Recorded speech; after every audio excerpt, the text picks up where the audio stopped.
Hello दोस्तों, तो हम स्टार्ट करते हैं हमारा fourth lecture Python fundamental in Hindi का। इस फोर्थ लेक्चर में हम देखेंगे कि लूप्स क्या होता है, लूप्स कैसे फॉर्म करना है। उसी के साथ साथ लूप्स जिस पे रन होते हैं वो हमारे पास तीन डेटा टाइप्स है, लिस्ट, टपल्स एंड रेंज। तो हम फर्स्ट ऑफ ऑल हम देखने वाले कि लिस्ट क्या होता है।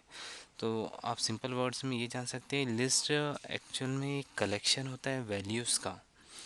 तो लिस्ट एक पर्टिकुलर वैल्यू डेटा टाइप है पाइथन के अंदर जो कि म्यूटेबल है। सिंपल वर्ड्स में हम ये कह सकते हैं कि ये एडिटेबल होती है। तो यहाँ पे आप एग्जांपल में देख सकते हैं कि मैंने फर्स्ट में इंटीजर्स की लिस्ट बनाई है, फिर लिस्ट ऑफ स्ट्रिंग्स बनाई है। और हम कंप्रीहेंशन सिंटैक्स देखेंगे कि लिस्ट पे कैसा अप्लाई करते हैं। तो आइए फर्स्ट हम देखते हैं डेमो लिस्ट का, फिर हम मूव करेंगे टपल्स और रेंज पे। तो पहले हम देखते हैं लिस्ट के सिंपल प्रोग्राम्स। उसके लिए मैं रन करता हूँ मेरी जो कमांड प्रॉम्प्ट एडमिन मोड के अंदर। हमें जाना है डेमो फोल्डर के अंदर जिसमें हम डेमो क्रिएट करने वाले हैं। मैं रन करता हूँ जुपिटर नोटबुक। जैसा कि आप लोग जानते हैं कि ये इंटरनेट एक्सप्लोरर के अंदर जुपिटर नोटबुक ओपन होगी। चलिए फटाफट क्रिएट करते हैं एक नई जुपिटर नोटबुक पाइथन 3 के लिए। हम इसे रीनेम करते हैं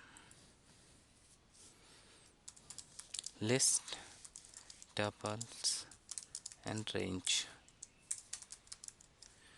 ठीक है, फर्स्ट हम हेडिंग डाल देते हैं क्योंकि हम फर्स्ट देखने वाले हैं इसके अंदर लिस्ट।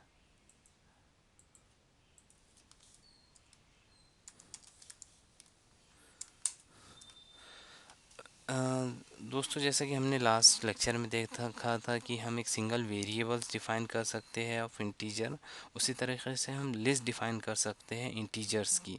तो हम यहाँ इंटीजर्स की लिस्ट डिफाइन करेंगे।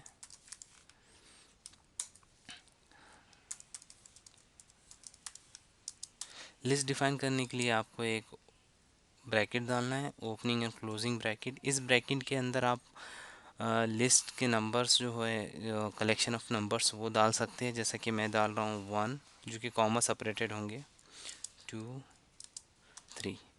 हमने एक लिस्ट क्रिएट की है बेसिकली जो कि तीन नंबर्स पे बेस है, 1 2 3। अब मैं शिफ्ट इंटर करता हूँ तो ये हमारी लिस्ट क्रिएट हो गई है नंबर्स की। अब मैं इसका टाइप देख सकता हूँ, जैसा कि आपको पता है कि टाइप इनबिल्ट फंक्शन है पाइथन का। मैं इसमें वेरिएबल का नाम डालता हूँ लिस्ट ऑफ इंट। मैं इंटर करता हूँ तो आपको दिख चुका है कि इसका टाइप लिस्ट है। ये इंटीजर की लिस्ट है बेसिकली। अब क्या होता है, ये हमने लिस्ट फॉर्म कर दिया है यहाँ पे। तो आप देख सकते हैं कि आप इसको इंडेक्स के थ्रू लिस्ट के एक एक एलिमेंट को गेट कर सकते हैं उसकी वैल्यू। सपोज़ मुझे लिस्ट का फर्स्ट एलिमेंट चाहिए तो मैं वेरिएबल का नेम लिखूँगा।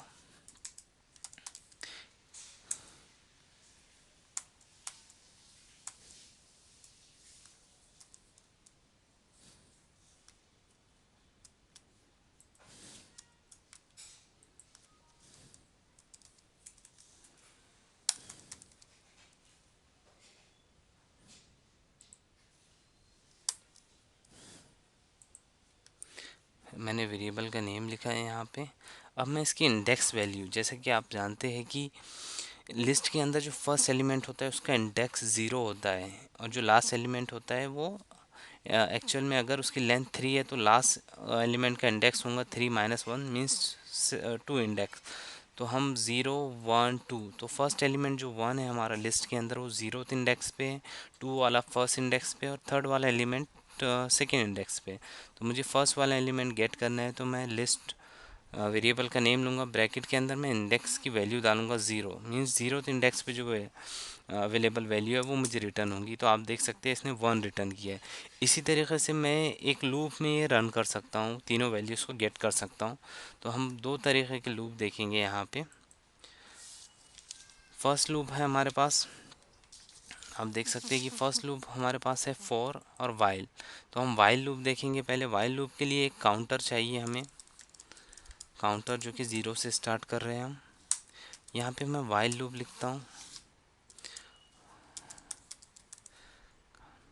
Counter should be less than,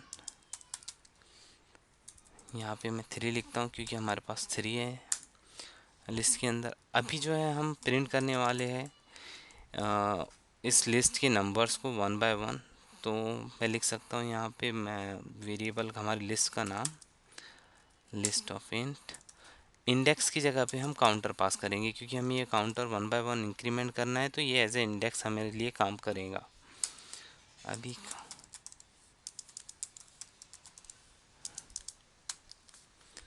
आप देख सकते हैं, मैं एंटर करता हूँ, आप देख सकते हैं कि ये 1 2 3 तीनों भी एलिमेंट प्रिंट हो चुके हैं यहाँ पे प्रिंट स्टेटमेंट के थ्रू। ये काउंटर को इंक्रीमेंट करने का एक शॉर्ट हैंड नोटेशन भी है, वो भी आप देख सकते हो, प्लस इक्वल टू, ये सेम काउंटर को वन बाय वन इंक्रीमेंट करेगा। तो हमारा प्रोग्राम सेम रहा और ये इंक्रीमेंट हो गया। तो ये हमने वाइल लूप देखा। अब हम देखते हैं फॉर लूप कैसे यूज़ करते हैं। फॉर लूप के लिए हमें कोई काउंटर डिक्लेयर नहीं करना है, हम जस्ट लिखेंगे फॉर एन, एंस जो रिप्रेजेंट करता है नंबर्स के लिए हमारे लिए जो कि प्रेजेंट होंगे लिस्ट, इन कीवर्ड यूज़ करेंगे हम। अब हमारा वेरिएबल लिस्ट वेरिएबल का नाम डालेंगे हम। तो हमेशा फॉर के अंदर लिस्ट जो हमारी वेरिएबल का लिस्ट रहेगा, लिस्ट का वेरिएबल रहेगा, वो यूज़ करेंगे हम। तो इसका सिंटैक्स ऐसे होता है, इसके लिए कोई काउंटर हमें नहीं लगता है बेसिकली, क्योंकि ये एक्चुअल में ओरिजिनल लिस्ट पे ऑपरेट करता है फॉर लूप, क्योंकि लिस्ट इटरेटेबल होता है जिसमें हम वन बाय वन इंक्रीमेंट कर सकते हैं। तो ये फॉर लूप को पता होता है कि इसे इंक्रीमेंट करना है। अब यहाँ पे मैं प्रिंट स्टेटमेंट लिखता हूँ, तो आप देखेंगे कि एन जब प्रिंट होने वाला है, मैं इंटर कर देता हूँ, यहाँ पे मैं रन करता हूँ सेल्स को, तो 1 2 3 मिल गया है। तो इस तरीके से हम वाइल और फॉर लूप का यूज़ कर सकते हैं। और एक्चुअल में आप देखते हैं कि हमें लिस्ट के अंदर सपोज़ हम वन बाय वन एक एक एलिमेंट को एक्सेस कर रहे हैं, तो हमें उन एलिमेंट पे कुछ ऑपरेशन करना है। सपोज़ मुझे चाहिए कि 1 2 3 ये जो लिस्ट डिफाइन किए हैं इनके स्क्वायर्स चाहिए। तो बेसिकली मुझे स्क्वायर्स के लिए एक प्रोग्राम लिखना होगा। तो हम सेम लिस्ट लिखते हैं, फॉर का इस्तेमाल करते हैं।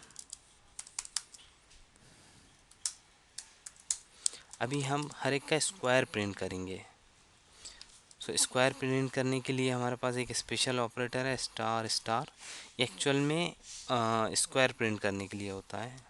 तो आप जो भी इसके आगे लिखोगे ये उससे मल्टीप्लाई कर लेगा उस नंबर को।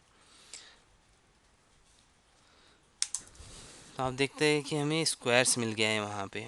ये हमने जो सिंपल फॉर लूप से जो किया है, हम लिस्ट कॉम्प्रीहेंशन से भी कर सकते हैं। उसका सिंपल सिंटैक्स होता है,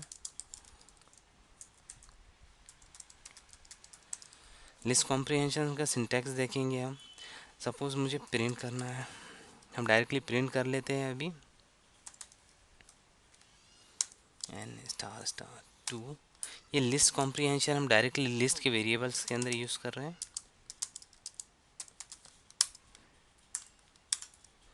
आप देख सकते हैं कि मुझे एक लिस्ट यहाँ पे प्रिंट हुई है 149, जो कि स्क्वायर्स हमने प्रिंट किया है लिस्ट कॉम्प्रीहेंशन के थ्रू। तो ये देख सकते हैं आपकी लिस्ट कॉम्प्रीहेंशन का हम यूज़ कर सकते हैं बहुत सारी जगह पे, जो कि यूज़फुल होता है और बहुत ही कॉम्पैक्ट सिंटैक्स होता है इसका। अब इसके अलावा हम देखेंगे कि लिस्ट जो है इसको हम एडिट कर पाएंगे। जैसा कि आपने देखा इंटीजर लिस्ट के अंदर हमारे पास 3 वेरिएबल है 1 2 3 एक लिस्ट के अंदर। अब सेकेंड जो एलिमेंट है इसको मुझे अपडेट करना है, तो मैं यहाँ लिखूँगा लिस्ट, इसका सेकेंड इंडेक्स पे मुझे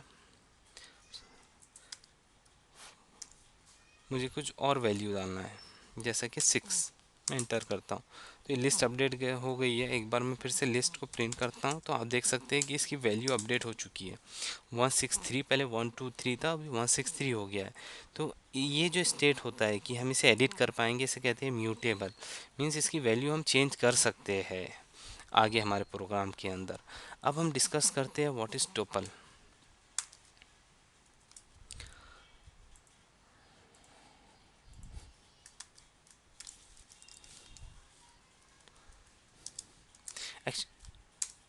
एक्चुअल में टोपल्स लिस्ट से बहुत सिमिलर होता है, बस उसका सिंटैक्स अलग होता है। और सेकेंड डिफरेंस ये होता है कि ये इम्यूटेबल होता है, मीन्स इसकी वैल्यू एडिट नहीं हो पाती है। तो हमारे पास बहुत सारे आगे प्रोग्राम में ऐसा होगा कि हमें कुछ फिक्स वैल्यूज़ चाहिए होंगी, जो कि पूरे प्रोग्राम में हम कभी भी उसे एडिट नहीं कर पाए। तो इसके लिए हमें टोपल्स यूज़ करना होगा, क्योंकि इसकी जो स्टेट होता है वो इम्यूटेबल होता है, ये एडिट नहीं हो पाएंगी। तो टपल्स आप इस तरीके से टपल्स को डिफाइन कर सकते हैं।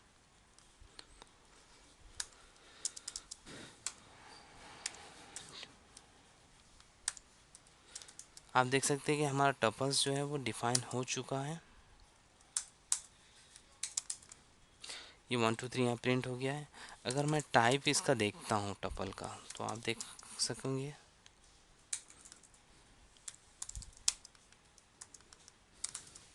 यहाँ टपल आ गया है। ये टपल टाइप का होता है।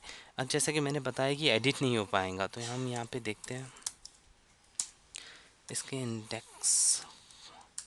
अब देखा है कि आपने इसके इंडेक्स पे 2 वैल्यू है। अब मैं, जैसा कि हमने लिस्ट में अपडेट किया था, लिस्ट के सेकेंड इंडेक्स के ऊपर मुझे कुछ वैल्यू डालना है, जैसे कि 6। मैं एंटर करता हूँ तो यहाँ पे एरर दे दिया है, object tuple does not support item assignment.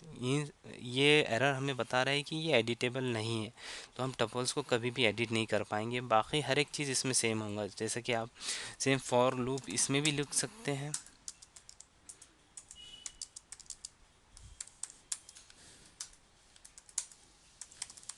और लिस्ट कॉम्प्रीहेंशन भी इसमें यूज़ कर सकते हैं। उसमें कुछ भी चेंज नहीं होगा, वो सेम रहेगा। बस इसका डिक्लेरेशन और ये एडिटेबल नहीं होता है, टोपल्स में इतना ही डिफरेंस है। और थर्ड टाइप हम देखते हैं कि रेंज क्या होता है।